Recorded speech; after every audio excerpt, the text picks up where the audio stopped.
자,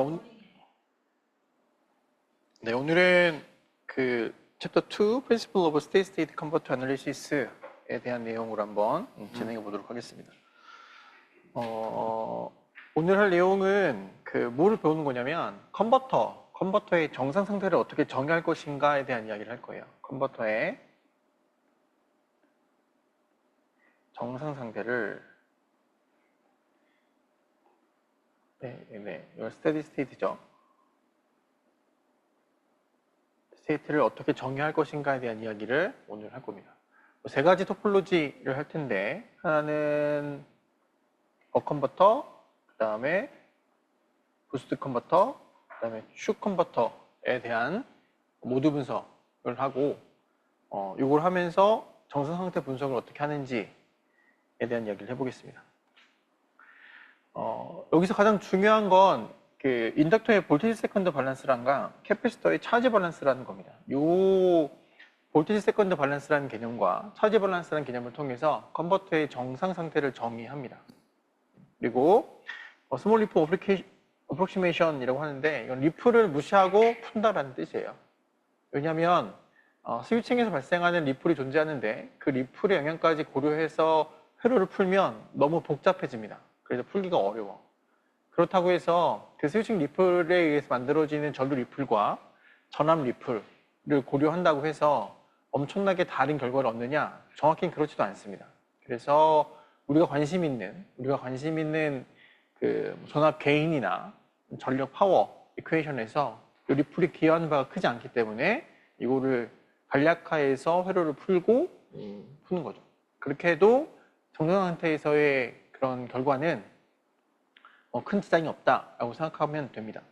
하지만 리플이 중요하긴 합니다. 왜 중요하냐면 예를 들어 우리가 직류 전압을 공급해주는 파워 서플라이 역할을 할 때 우리의 역할은 일정한 전압을 제공해주는 컨버터를 만드는 거죠. 하지만 이 스위칭 현상 때문에 리플이 존재합니다. 그러면 리플이 없어야 되는 거죠, 이상적으로. 하지만 우리의 시스템은 리플이 존재할 수밖에 없습니다. 그럼 뭘 얘기해줘야 되냐면, 그럼 그 리플을 얼마 이하로 떨어뜨려야 할 것인가에 대한 관리를 해줘야 돼요.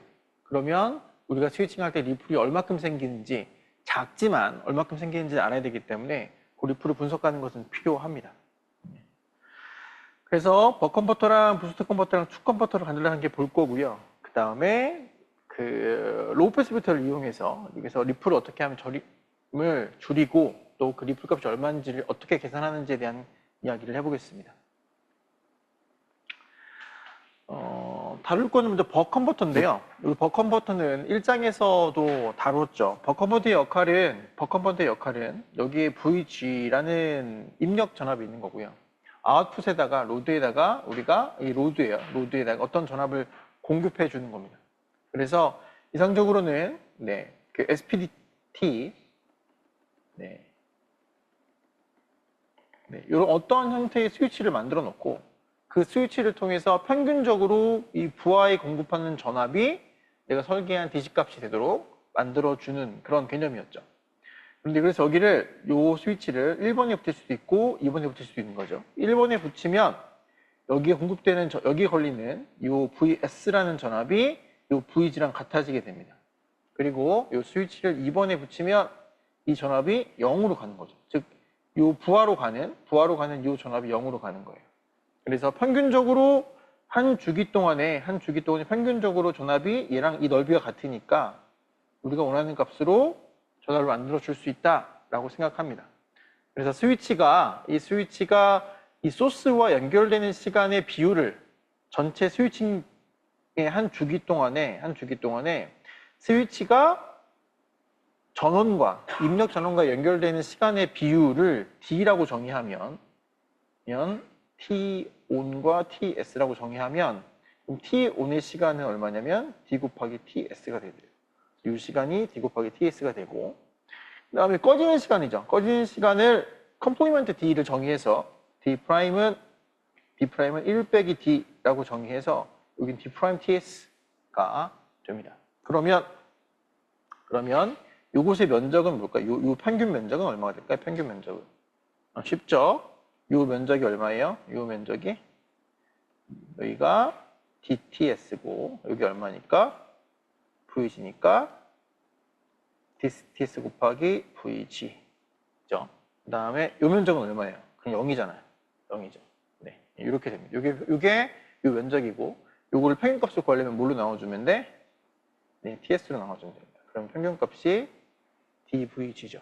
그러면 나는 뭐를 조절해서 요 D라는 얘기는 전체 스위칭 시간 동안에 켜지는 스위치의 비율을 조절해서 출력 전압을 바꿔줄 수 있다는 간단한 아이디어입니다. 이게 버컨버터의 간단한 아이디어였어요. 그래서 이 에어리어가 실제로 소스와 부하가 연결되는, 즉 부하에서 바라봤을 때의 전압의 에어리어인 거죠. 그래서 요 면적을 가지고 이제 평균값을 정하면 DVG가 되고, 요것을 우리가 아웃풋으로 만들 수 있습니다. 지난 시간에 얘기했던 것처럼 D의 정의 자체가 전체 주기 중에 내가 키는 시간이기 때문에 키는 시간이 주기보다 클 수는 없잖아요. 따라서 T1이 TS보다 작고 0보다 클 거기 때문에 따라서 D의 범위도 1과 0 사이가 됩니다. 그래서 이 토폴로지 버컨버터의 경우에는 D의 범위가 0부터 1 사이이기 때문에 아웃풋 전압의 평균값은 VG, 입력 전압보다 무조건 작을 수밖에 없어요. 그래서 이런 컨버터를 버컨버터라고 불렀던 거죠. 그래서 예를 보면 그래서 이게 V가 실제로 이 아웃풋 전압이고요. 아웃풋 전압의 평균값입니다. 그리고 이 평균값이 결과적으로는 VS의 평균값이 될 거고, 걔가 DG라면, 그럼 나는 뭘 조절해서? D를 조절해서 아웃풋 전압을 보면 아웃풋 전압이 이렇게 쭉 증가하는 거죠. 맥시멈은 VG가 될 거고요. 이렇게 만들어집니다. 그런데 우리가 원하는 건 어떤 전압을 원하냐면 일정한 전압을 원하는 거예요. 근데 평균적으로는 우리가 원하는 값을 넣을 수 있지만 실제로 이 VS는 어떤 식으로 전압이 들어가냐면 이런 식의 펄스 형태의 전압이 들어갑니다. 하지만 내가 원하는 건 일정한 전압인 거죠. 그래서 여기에서 일정한 전압이 보여질 수 있도록 하기 위해서 여기에 필터 블럭을 붙입니다.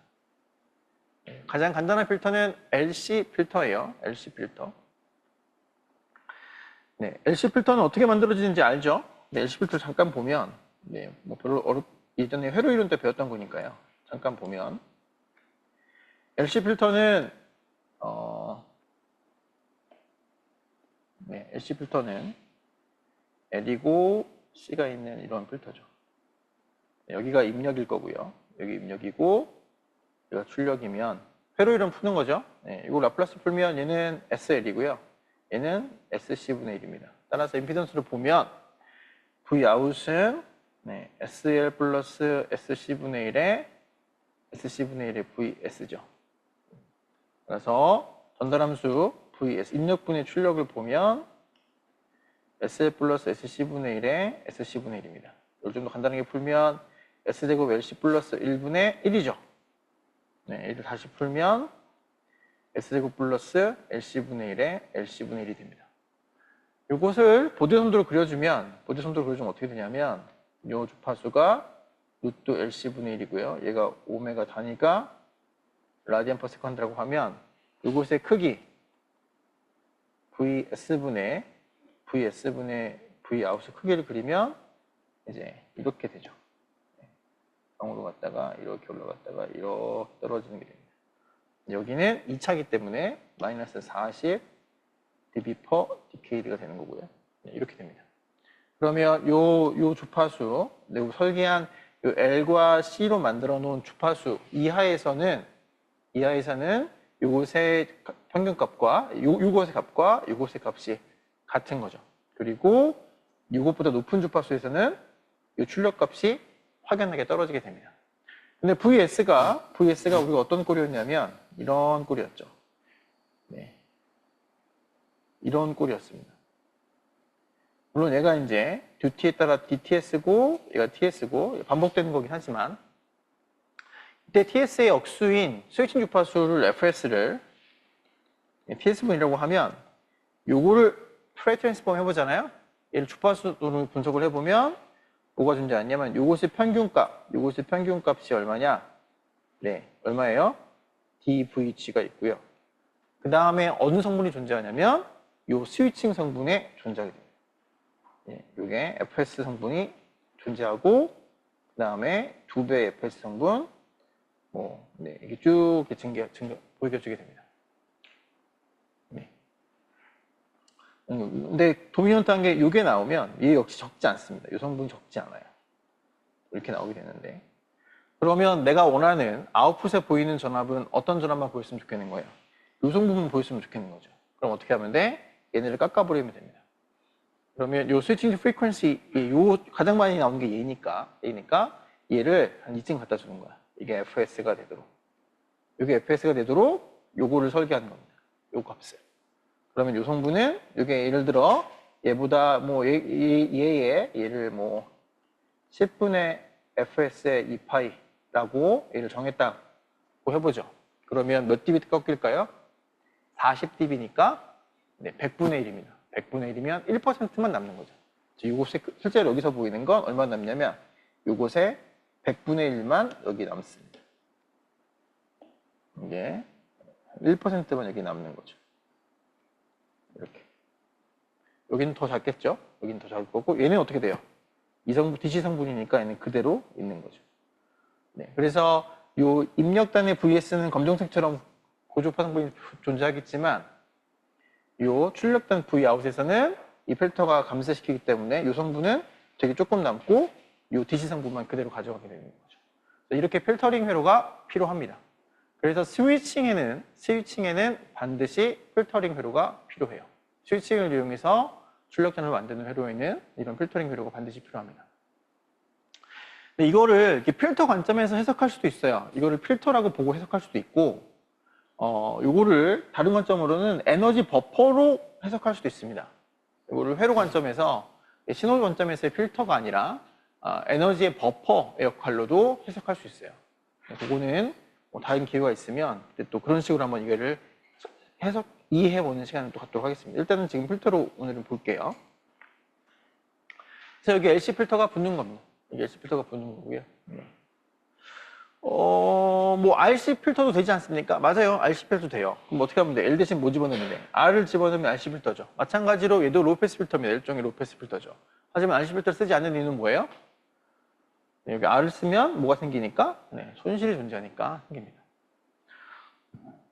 그럼 또 다른 고차 필터가 존재할 수 있지 않습니까? 맞아요. 3차 필터, 5차 필터 다 존재할 수 있어요. 넣으면 어떤 게 좋아지냐면 내가 관심 있는 주파수 성분을 더 아주 드라마틱하게 깎을 수 있죠. 그래서 좋은 면이 있는데 꼭 그럴 필요는 없기 때문에, 왜냐하면 이런 magnetic 컴포넌트들이나 일렉트로닉 컴포넌트들이 들어갈 때마다 비용과 크기를 증가시키기 때문에 가능한 간단하게 넣는 게 유의미합니다. 이렇게 사용하는 컨버터들이 DC-DC 컨버터들의 기본 3형제가 있습니다. 하나는 벅 컨버터고, 우리가 봤던 벅 컨버터고, 한 가지는 부스트 컨버터입니다. 부스트 컨버터 뒤에 할 텐데 얘의 역할은 출력 전압을 입력보다 키워주는 거예요. 그게 부스트 컨버터입니다. 부스트 컨버터 만들 수 있고, 벅 부스트 컨버터는 출력과 입력을 꼭 출력이 클 수도 있고, 입력보다 클 수도 있고, 출력이 입력보다 작을 수도 있습니다. 그렇게 다 해주는 기능을 하는 게 이제 벅 부스트 컨버터예요. 벅 부스트 컨버터는 특징이 있는데 뭐냐면, 벅 컨버터는 예를 들어 이 전압이 더 커요. 여기가 10V고 여기 플러스가 마이너스야. 그럼 부하 역시 여기가 더 큽니다. 여기 전압이 더 커요. 부스트 컨버터도 여기 전압이 이렇게 전압이 이렇게 쓴다면 여기도 이렇게 됩니다. 그런데 벅 부스트는 입력 전압이 극성이 이렇게 되면 출력 전압은 반대가 돼요. 그래서 극성이 뒤바뀝니다. 이 벅 부스트 말고 벅 부스트처럼 출력 전압을 입력 전압보다 크게 할 수도 있고 작게 할 수도 있는 또 다른 컨버터가 축 컨버터라고 우리가 오늘 다룰 건데, 그 컨버터 역시 출력 전압이 뒤집어져요.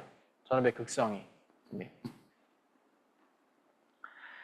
자, 그래서 이 장에서는 먼저 뭘 거냐면 아웃풋 볼테이지를 어떻게 결정할 거냐에 대한 것들을 볼 거고요. 이것이 어떤 거에 기반으로 하냐면, 그 컨버터가 정상 상태에 있다고 가정했을 때 회로를 풀어서 입력과 출력의 전압 B를 결정합니다. 그걸 하기 위해서 그럼 정상 상태는 어떻게 판단하는데, 걔가 볼테이지 세컨드 밸런스랑 차지 밸런스라는 개념으로, 암페어 세컨드 밸런스라는 개념으로 설명할 겁니다. 그 다음에 리플 간략화하는 거랑 그다음 필터 어떻게 설계하는지에 대한 이야기를 이번 챕터에서 해보도록 하겠습니다. 자, 우리 버컨버터에 대한 이야기를 잠깐 했어요. 네, 버컨버터를 얘기하면 그럼 이 정상 상태는 어떻게 판단하는데 얘는 어떤 조건에서 동작할 수 있나를 살펴볼 겁니다. 자, 버컨버터는 본 것처럼 스위칭 컴포넌트가 지금 이제 눈에 보이죠? 아, 버컨버터는 제가 크게 두 가지로 나눌 수 있어요. 여기가 입력이고, 여기가 인풋이고, 이게 출력이면,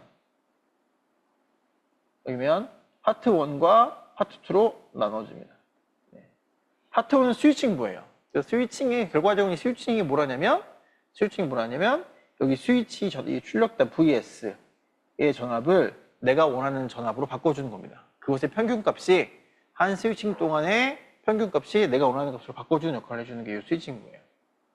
필터부는 하지만 얘가 평균적으로는 원하는 값이지만 고주파가 껴있기 때문에 고주파를 제거해주는 기능을 뒤에 있는 이 필터부에서 하게 돼 있죠.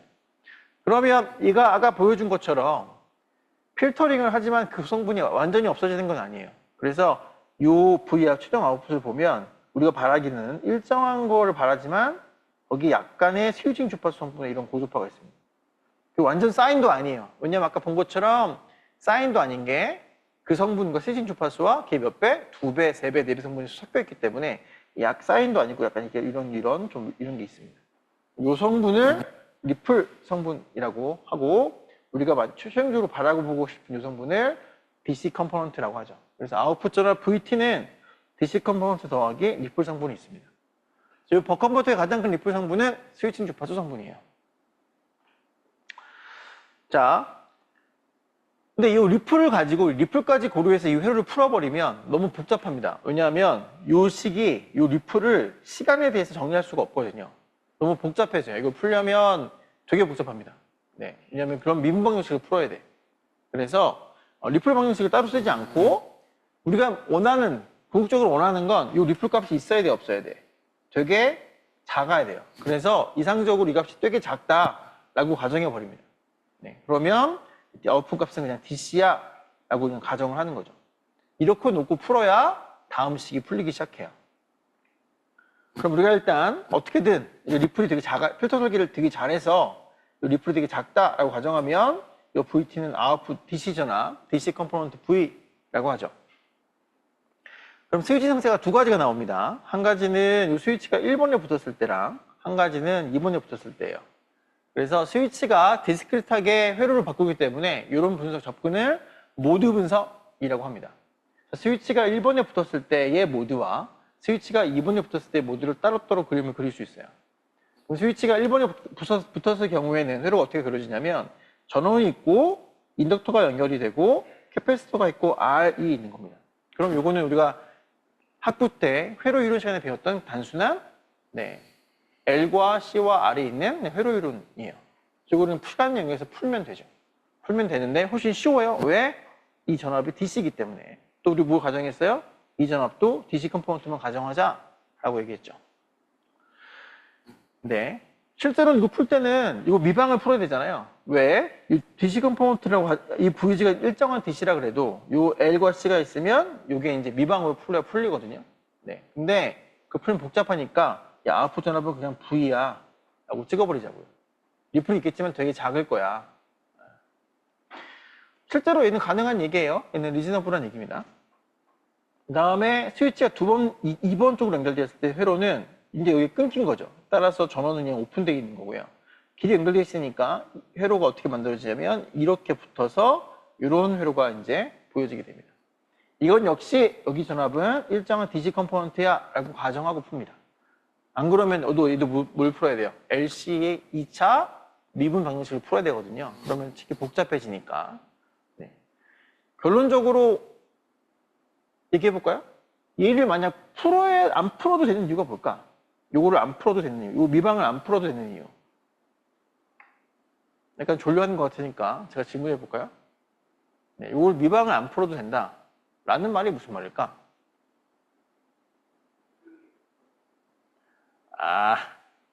아주 훌륭한 자세긴 하지만 인정해 줄 내가 격려할 수가 없는 답이네요. 미방을 풀지 않아도 된다는 얘기는 무슨 말일까? 니뿔이 작아. 그죠? 그래서 실제로 이 값이 일정해. 거의 일정한 거 상관없어. 라는 걸 얘기했는데, 이게 미방을 안 풀어도 된다는 얘기는 무슨 말이냐면, 이 회로가 이 조건에서 선형적으로 동작한다는 뜻이에요. 그 얘기는 뭐냐면, 이게 LC잖아요, LC. 그러면 LC에 공진주파수가 있습니다. 공진주파수가 있는데, 이 LC의 공진주파수가 이렇게 흔들리는 거예요, 이렇게. 되게 큰 애야. 근데 우리는 이 모드가 언제만 동작하는 거야? 스위칭 주파수의 D, T 동안 동작하는 거지. 그리고 얘는 D 프라임 T에서만 동작할 거잖아. 근데 이 TS 자체가 이 전체의 공진 주파수에 비해서 엄청 작은 거예요. 그래서 우리가 보는 이 DTS 동안에는 이 거동이 안 보여. 그러니까 얘를 미방을 풀지 않아도 되는 거야. 왜? 이 시간 동안은 모처럼 보이니까. 선형으로만 움직이는 것처럼 보일 거거든요. 네, 그런 면에서 얘를 미방을 풀지 않아도 된다는 의미예요. 네, 만약에 우리가 설계를 잘못해서 결과적으로 잘못한 거거든요. 어떻게 설계한 거냐면 이 인덕턴스와 캐패시터 값을 되게 작게 설계했어. 그래서 요것의 공진주파수가 아까 했던 우리가 앞에서 결과적으로 이 컷오프 프리퀀시 요게 바로 이 회로의 공진주파수일 텐데 이 루트 LC분의 1이 우리가 관심 있는 TS분의 1, 즉 스위칭 주파수에 비해 이게 되게 작지 않은 거야. 되게 비슷해, 얘가. 혹은 어쩌면 얘가 더 커. 어떻게 하면 얘가 커져요? 얘가 더 큰 거야, 얘가 더. 어떻게 하면 더 커져? LC가 작아지면 커지는 거잖아요. 그 말은 무슨 말이냐면 한 스위칭 TS 동안에 이 사이에 걸리는 전압 전류의 거동이 이렇게 움직인다는 거야. 네, 이렇게 되면 니플이 크고 작고를 떠나서 이렇게 간략하게 풀 수가 없죠. 얘를 DC로 보면 안 돼. 이럴 경우에는.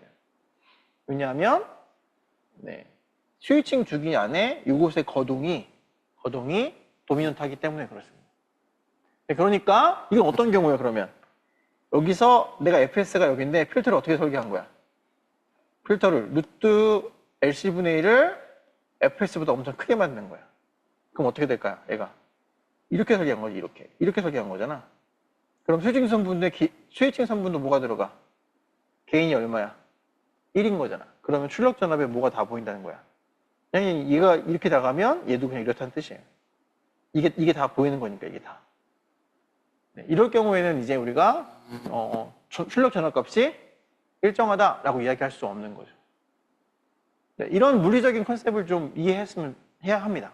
이 회로를 이해한다는 뜻은 똑같이 LC 필터를 우리가 그냥 보대 손으로 그려가지고 이런 거지만 회로 관점에서도 이렇게도 물리적으로 이해할 수 있었으면 좋겠어요.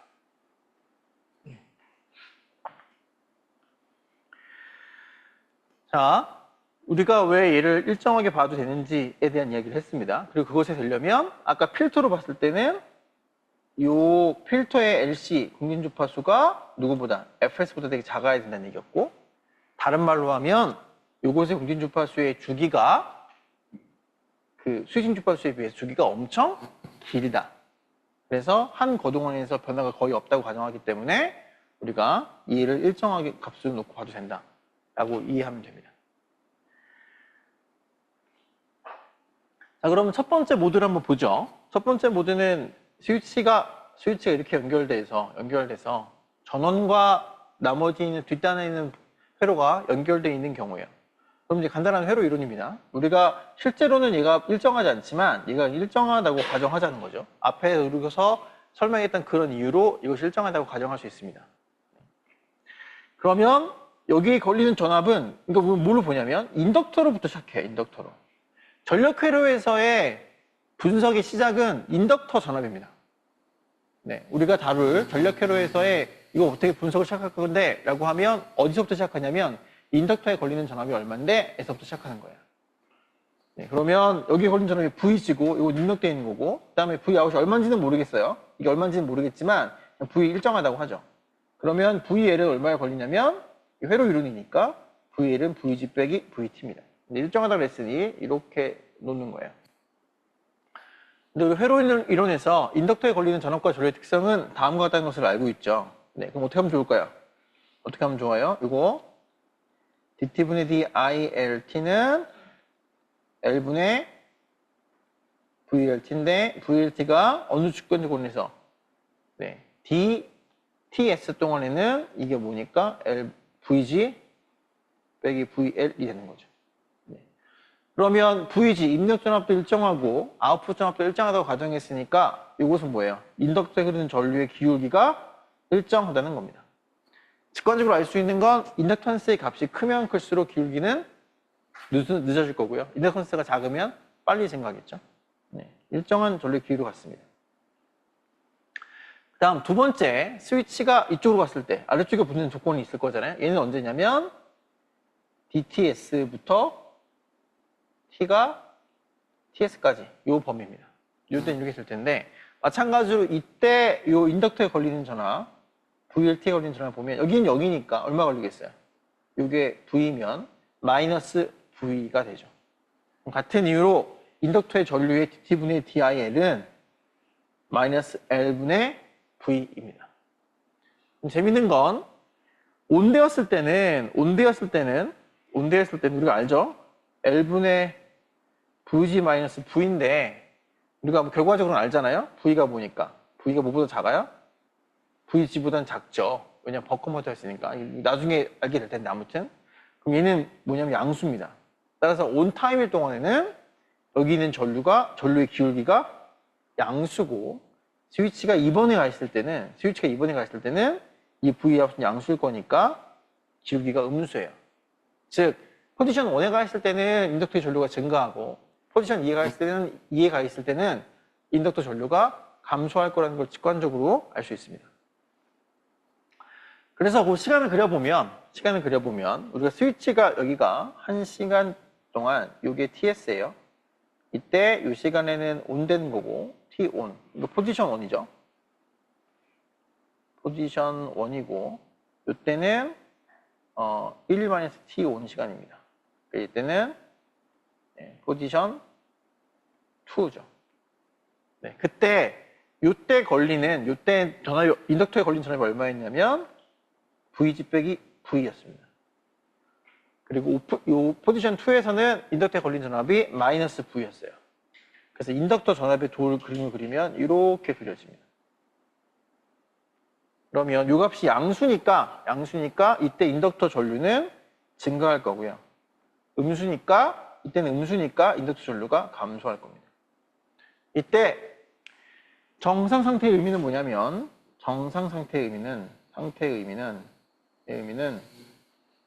원래 정상 상태는 어떤 의미 있어요?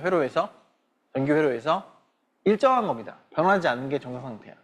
그런데 얘는 스위칭 회로이기 때문에 항상 일정하지 않아. 항상 뭔가 껐다 반복하니까. 그래서 스위칭 회로의 정상 상태는 뭐를 보냐면 한 스위칭 주기의 패턴이 반복되면 걔를 정상 상태로 보는 거예요. 한 스위칭 주기 동안에 전류의 파형도 반복되고 전압의 파형도 반복되는 거면 그때 이 조건을 정상 상태로 봅니다. 네. 그럼 반복되는 뜻은 뭐야? 요 스위칭이 시작하는 시점에서의 예를 들어 인덕터의 전류 시작과 스위칭이 끝났을 때, 한 주기 끝났을 때 인덕터의 전류 값이 같아야 돼요. 네, 요게 반복되는 거죠. 교수님 왜 전압이 아니고 전류입니까? 왜 하필이면 전압이 아니고 전류죠? 왜 인덕터의 전압이 같아야 되는 거 아니야? 이때랑 같거나 뭐 그런 거로 보지 않고 왜 인덕터의 전류가 시작점과 끝점이 같아야 된다고 얘기합니까? 왜일까요? 왜죠? 전력회로에서의 정상 상태에서 한 주기 동안의 변수가 그 값이 일정하다 했을 때 그 값은 뭘 의미하냐면 전력회로 안에 저장되어 있는 에너지를 이야기하는 거예요. 에너지가 일정하다고 보는 거거든요. 그런데 인덕터는 에너지를 뭘로 저장하지? 네, 자기 회로로 저장합니다. 자기 회로는 뭐에 비례해요? 인덕터에 흐르는 전류와 비례해요. 따라서 전류가 인덕터에 차징된 에너지를 대변할 수 있어요. 그럼 거꾸로 캐패시터는 에너지를 어떻게 저장해? 전압으로 저장하는 애란 말이야. 그죠? 따라서 캐패시터의 경우에는 뭘로 봐야 되냐면 캐패시터의 전압이 스위칭 전 시작과 끝에서의 값이 같다라고 보는 거예요. 그렇게 봐야 합니다.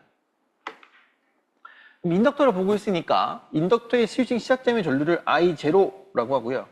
그 다음에 스위칭이 끝나는 게 아니라 이렇게 1번 스위치 포지션에서 2번 스위치로 가는, 즉 1번 포지션이 끝났을 때 값을 시간이 DTS니까 I의 DTS라고 하고, 마지막 TS일 때를 이제 ILTS라고 하죠. 그러면 우리가 직관적으로 봤을 때 요점과 요점이 같은데 전류의 거동을 보니 이 스위칭 포지션 1일 경우에는 전류가 증가하고 스위칭 포지션 2일 때는 전류가 감소하니까 이 시점과 이 시점이 같아지려면 뭘 해야 되냐면 이때 증가한 전류와 이때 감소한 전류가 같으면 되겠네요. 네, 그럼 이제 증가한 전류의 크기가 얼마냐면 기울기는 알잖아. 우리가 기울기가 뭐였어? 이때 dt분의 d IL이 얼마였어요? L분의 Vg 빼기 V였고, 이때 dt분의 d IL이 얼마였어? 마이너스 L분의 V였잖아요. 네, 그러면 이게 기울기니까 이때 증가한 양은 얼마야? 기울기 곱하기 시간 하면 걔가 증가한 양이죠. 그러니까 요거 곱하기 시간 얼마? DTS인 거죠. 그 다음 이때는 요거 곱하기 시간 얼마? 1 빼기 DTS를 D'TS를 하면 되는 거죠. 그러면 이게 증가량이고 이게 감소량이니까 두 개를 더하면 얼마가 돼야 돼? 0이 돼야 됩니다. 그래서 L분의 Vg 빼기 V 곱하기 DTS 더하기 L분의 마이너스 V의 D'TS 이 값이 0, 즉 증가량과 감소량이 같을 때 요거를